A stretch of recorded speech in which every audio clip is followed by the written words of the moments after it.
Hi guys, welcome back to Movie Recap. In this video, I'm going to recap one of the films. From 2009, The Unborn. Without any further, let's get started.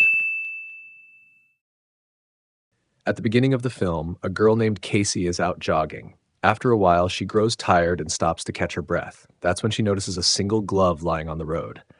As she picks it up, she suddenly realizes a boy is standing behind her, watching silently. Something about him feels deeply unsettling.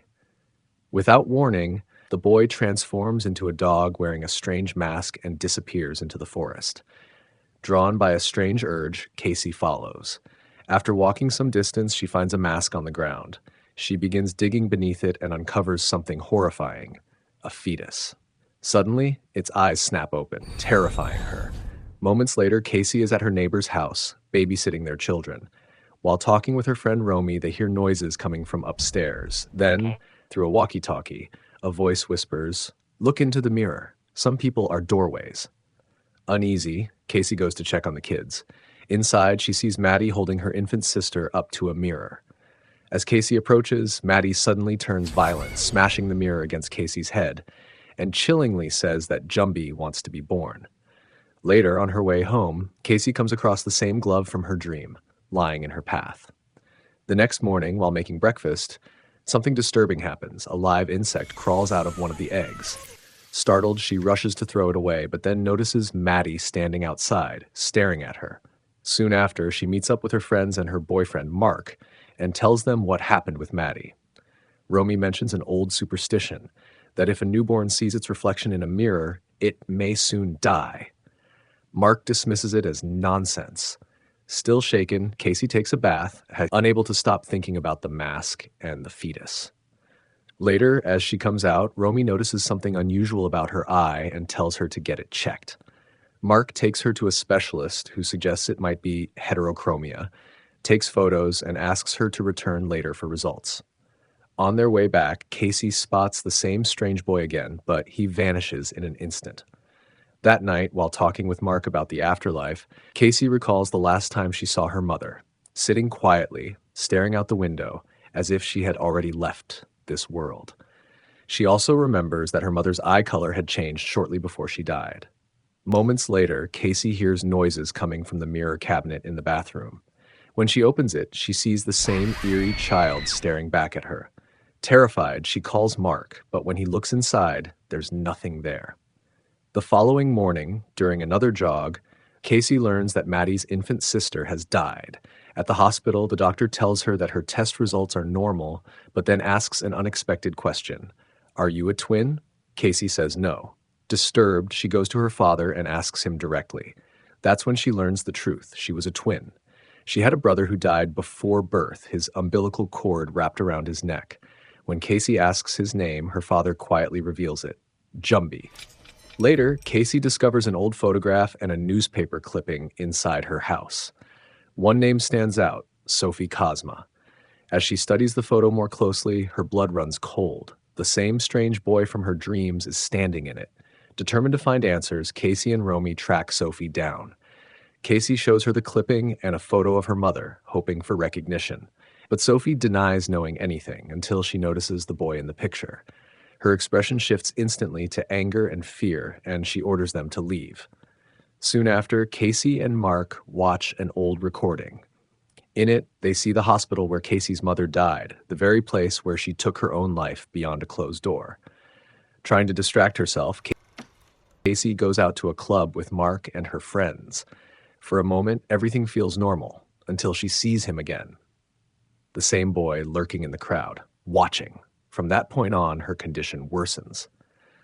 Feeling sick, Casey rushes to the bathroom. As she leans over the sink, she hears faint whispering. The sound seems to be coming from a small hole in the wall. Drawn toward it, she leans closer when suddenly a swarm of insects bursts out.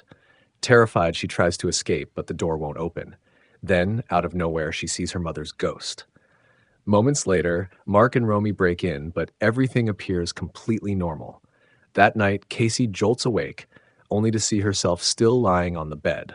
Frozen in fear, she watches as the boy appears and begins tearing into her stomach. She screams, and suddenly wakes up for real. Shaken, she receives a call from Sophie, who asks to meet her urgently. My God. Sophie also reveals something chilling. Casey's mother had come to see her shortly before she died. When they meet, the truth finally begins to unfold. Sophie reveals that she is actually Casey's grandmother. The boy in the photograph, she explains, was her own twin brother, who died in 1944 during Nazi experiments conducted by Josef Mengele.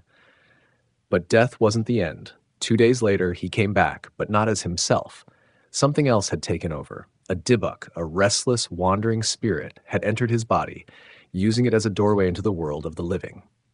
When Casey asks what happened to him, Sophie gives a chilling answer. I killed it.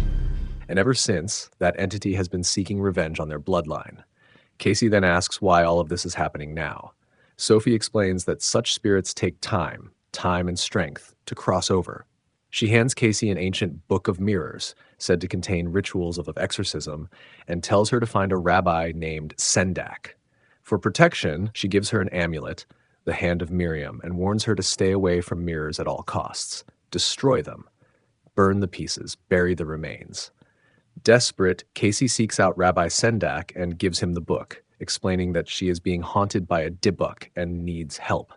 But he refuses, insisting that he has no knowledge of such entities and cannot perform the ritual. Still, Casey begs him to at least translate the text. Meanwhile, Romy is on her way to see Casey when Maddie suddenly steps into the road, forcing her to stop. Though shaken, she realizes he's completely unharmed. With an eerie calmness, he warns her to stay away from Casey, or she will die too. Romy ignores him. She goes to Casey anyway. When they meet, Casey reveals the truth, that Sophie is her grandmother and everything she's learned so far. She urges Romy to stay away for her own safety, but Romy refuses. She looks her in the eye and says she's not going anywhere, because no matter what's coming, she won't leave her best friend behind. That night, Casey has another disturbing dream. She's standing with her mother, everything quiet and still. But as her mother slowly lifts her head, something is horribly wrong. A grotesque, demonic figure appears behind her, and from its hands, a fetus drops to the ground. Casey jolts awake. At the same time, Sophie senses that the Dybbuk is near. She begins reciting prayers, frantically switching on lights, but suddenly, the entire hospital is plunged into darkness. A noise echoes from below. As she looks down, she sees an elderly patient crawling toward her, his head twisted unnaturally. Then it attacks. Terrified, Sophie runs, the demon now fully pursuing her. She stumbles down a flight of stairs and manages to hide in a room, but it's too late. The entity appears behind her and kills her. Elsewhere, where Rabbi Sendak continues translating the Book of Mirrors. Suddenly, the lights in his home go out as well. He moves downstairs with a flashlight, but even that dies in his hands. In the darkness, he sees a dog with its head grotesquely inverted. But he doesn't panic. Instead, he commands it to leave, and just like that, it disappears. The lights return. Later, Casey and Romy are on a video call when the doorbell rings at Romy's house. As Romy goes to answer it, Casey notices something terrifying. The entity is already inside the house. Panicked, Casey calls Mark and urges him to get there immediately. The lights suddenly cut out. When Romy opens the door, Maddie is standing there. Without warning, he stabs her. As he moves to finish her off, Mark and Casey arrive just in time. Mark prepares to attack Maddie, but Casey stops him. Something isn't right. They realize the Dybbuk has already taken hold of Romy. With no time left, they flee, dragging Maddie with them. Soon after, Rabbi Sendak meets with Casey and agrees to perform the exorcism. He introduces them to a priest named Arthur, who will assist in the ritual. That night, they gather in an abandoned location. The rabbi explains that a proper exorcism requires 10 people to form a protective circle around the afflicted. Once the ritual begins, it cannot be stopped. The chanting starts. Ancient Hebrew prayers fill the air, echoed in English by the others.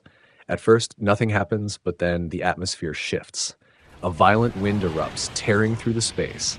The Dybbuk manifests. It stands beside Casey, triggering horrifying visions inside her mind.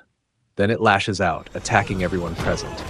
Chaos erupts. People are thrown, injured, some killed. Amid the destruction, Mark manages to free Casey, and they run.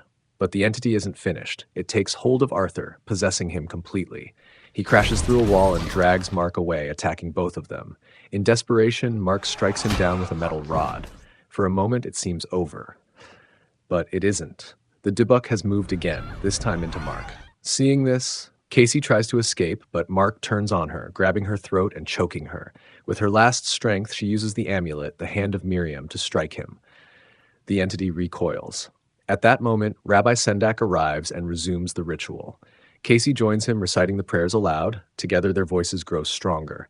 The Dybbuk begins to tear away from its host, screaming as it's forced out of this world. Finally, it's gone. But the cost is devastating. Mark collapses, lifeless. In the aftermath, Casey is left alone. Sometime later, she discovers something unexpected.